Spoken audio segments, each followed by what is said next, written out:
Hi friends, ఇవాళ చూడండి మన తమలపాకు గురించి చెప్తాను నేను. ఇవాళ అయితే నేను గార్డెన్లో తీసుకొచ్చి టైమింగ్ పాటలో పెట్టాను.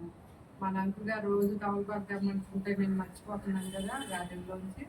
ఇదైతే ఇక్కడ బాల్కనీలో తగిలిస్తాను అన్నమాట. ఈ పొట్టని మనకి ఎప్పుడు కావాలంటే అప్పుడు కట్ చేసుకుని తమలపాకు వేసుకోవచ్చు.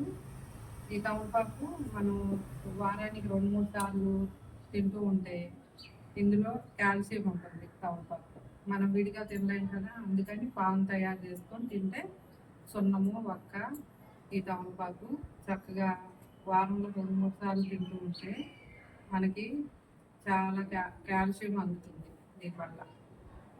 మళ్ళీ ఇంకొకటి బాలింతలు అయితే ఆ రోజు మధ్యాహ్నం టైంలో మా రోజుల్లో అలా ఇచ్చేవాళ్ళు. భోజనం చేసిన తర్వాత 2 రోజులు 3 రోజులకి ఈ తమలపాకు. ఇదేంటంటే దంతాలంట మనకి కొంచెం మెత్తపారిపోతాయి అంట డెలివరీ అయినప్పుడు.